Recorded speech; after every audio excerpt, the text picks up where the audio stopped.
able to work out with Nolan a good amount this off season, and he's about as good as anybody since he's debuted in terms of playing defense and being able to hit for power, and worked on the swing a ton this off season. And so I wouldn't say I have a new swing, but I have some things that I worked on that I'm happy at where they've gone so far. Obviously, once the season comes around, spring training, you got to battle those things. But I'm just curious what things in particular in terms of the swing, without giving a scouting report. Yeah, right. I was gonna say, you want show me your No, my but cards when I'm playing poker too, no, or what's but- going on there?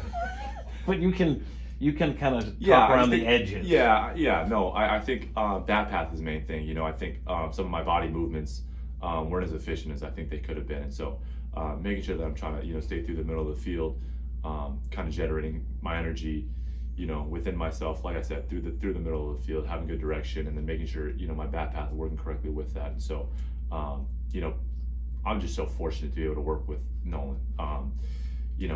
He's helped me so much in that aspect, and especially this off season. And so, trying to just take as much as I can from him, and then put it into my game. What's it like working out with him? Because he is so intense. Yeah. A workout's a workout, but I would venture it's a different thing with Nolan. Yeah, it is. It is. It was great. It was really great.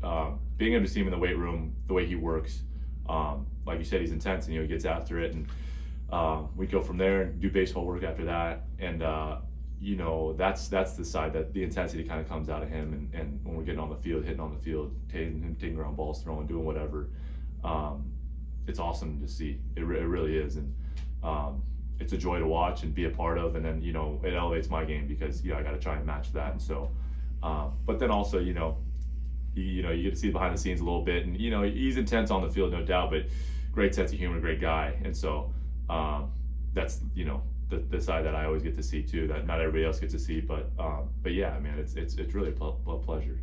He's ticked off about the way things went for the team and for his own performance too. How do you think he's going to translate that into making sure that doesn't happen again? Did you talk to him? Is he ticked Not off? yet. Yeah. So you're making that up that he's ticked off? No, I know he. I know. No, I know guys that have. Yeah, I know. And I don't mean that like No, he's I ticked know, of off course, with of any course. one I'm thing. just pointing at but you. he's Yeah. ticked off of what. For but sure. I know people that work out with him. Yeah, no, for sure. He's not satisfied with the season he had last year, as a team either. And so, I think that's why he worked so hard this offseason. He's continuing to work, and he's always worked. But yeah, I said it in FanFest, and I'll say it again. An angry Nolan is a good one to have on our team because he's motivated. And so, I'll let him speak on his behalf. But I'm excited for his season. What do you think of the turnover in the pitching staff? Waino, now broadcaster, Right. singer. Watch out! Watch out! You might be coming for your spot. Right, he could Yeah, be. No, yeah, he's right. better. He's already better. No question. He's already better than me. I think I might be a better singer, but that's for another interview. Really? Yeah, I'm pretty good. All right. But they bring in veteran guys. Yeah. Lance Lynn, Mhm. Gibson, Yeah. Sonny Gray. Right. Just your thoughts on those three added to the rotation in terms of how it can get you guys to where you want to be. Yeah, I think it's great. I've said it before too. Sonny, he's always had my number, so I'm glad he's on our staff now. And like you said, he brings that intensity, he brings that that veteran leadership. Same with Lance, same with Kyle. And having him in the clubhouse has been great. I'm just obviously it's pitchers and catchers right now, but being able to be around them and see how they lead, it's pretty awesome. So, maybe I don't want to say we lack that because obviously Waino's great leader, great teammate, but just having more of those guys, I think is going to be beneficial for us, and bringing back Carp, is going to be huge to us too. And so I think that, and along with some of the relievers that we brought in, it's going to be great for us. I think you talk about Wynn and Walker are so talented, Gorman. Noot's kind of one of the veterans in terms of position play. After you got Goldie, right? Right. And you got Arenado, Right. Matt Carpenter. But Wilson, I mean, yeah. do you feel like your roles changed a little? Because you know the ropes better than most of the guys in that clubhouse. now. Yeah, maybe a little bit. I had a conversation with Carp yesterday a little bit about it. And it's weird. I was just with Mel, and we were walking down the hallway, and my picture from debut is getting closer to the right side, which is kind of weird to see. And so yeah, maybe I have to take a little bit of a different role this year. But still be the same guy. Try to be the same guy like that. And lead by example, have fun, do all those things. But that's why it's nice to have those future Hall of Famers on the team too, because they can still lead, and I still have so much to learn from them. So that's always good.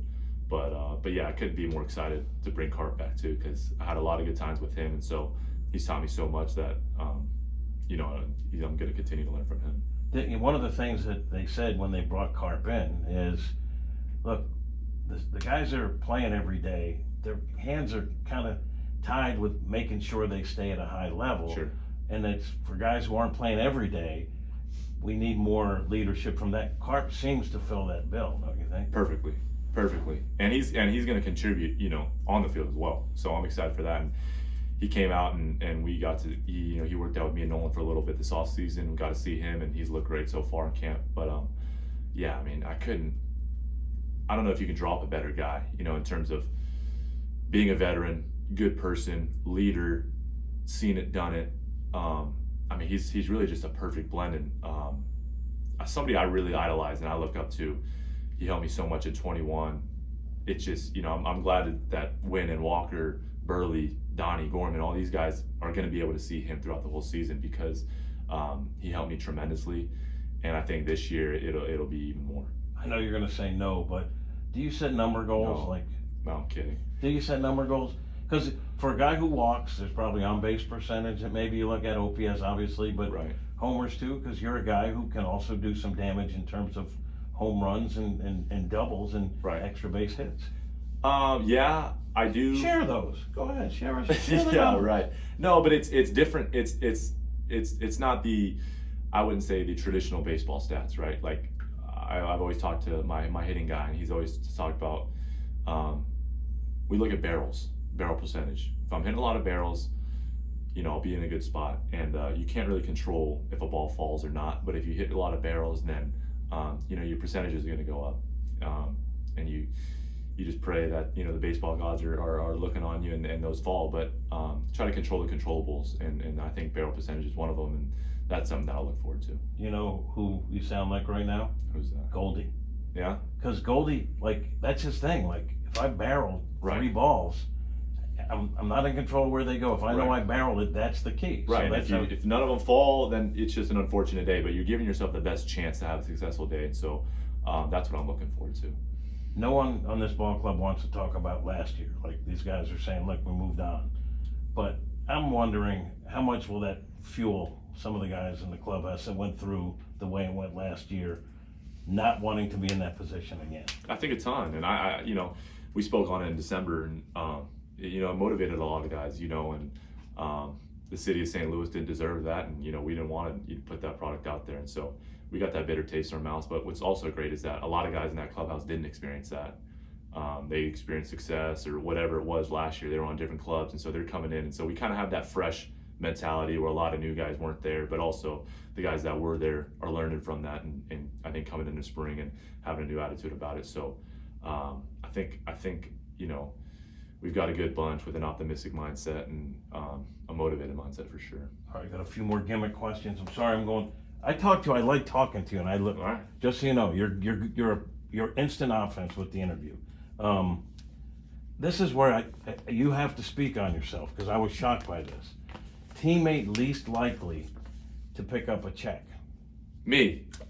That's what people said. Get out of here. Well, I guess it is true, because I go out and eat, and I'll be eating with Goldie and Nolan and Carp and Wayno. Listen, are you going to be picking up the check if you're going to dinner with those guys? Yeah, but people were saying, like, younger guys, like, you could go to McDonald's. He might not. Get out of here. Get out of here. These guys are crazy. No way. A, I'm not eating McDonald's, but B, get out of here. Even Carp, am I wrong? Didn't Carp? Not lying. Carp said, hey, I went to dinner with Carp last night. I didn't reach for the wallet. Listen, this guy's made a lot of money in his career. No way. That's great. Somebody said, too, that, look, he got all the World Baseball Classic money. He didn't share any. Yeah, listen. It was good, but listen, Miles has made a lot of money in his career too, so I'll let him pick up the checks for now. It was Miles who said that. All right, we'll move on from that. I think that's funny. You don't mind that? No. Favorite road city? Chicago. Why? I love playing at Wrigley. The history behind that ballpark I think is amazing, and then silencing that crowd is also a pretty satisfying feeling. The rivalry there is also great. There's just so much history there that love going there. Good spots to eat, but But yeah, playing the Cubs, it's always fun. If you were not a baseball player, what would you be doing?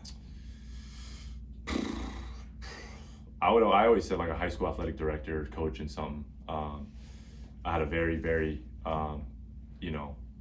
great childhood growing up, playing different sports, and I think some of my youth coaches kind of helped impact me a ton. And so, if I could impact, young ball players or whatever, football, baseball, whatever it is, I think that'd be pretty cool. Worst dressed teammate? You guys asked me that like 2 years ago, and I said Goldie, and he wasn't happy about that. So I'll change it. Let's think about this one. Maybe Nato. He comes in sometimes and he's just wearing those, Nike Crew socks with the slippers and baggy stuff. So I'll say Nato. I think everyone might have thought that, but they were afraid to say. Yeah, that. exactly. So they said Right. Palante. Right. I'll be honest about that. If there's one thing about you, now you've been examined, you've been double examined, you've been on the examination table in this country, other countries. Now, is there one thing about you that people don't know? That's maybe a quirky little thing. You're a stamp collector. Stamp collector. You went one time you were like Mike Leake and shoplifted and got caught. Do you remember that? Do you know what I'm talking about? Yeah, I do. No, don't have that, thankfully.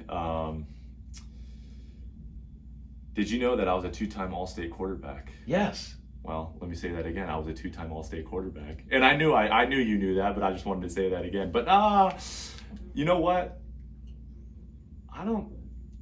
Again, like you said, it's been pretty public in a lot of things.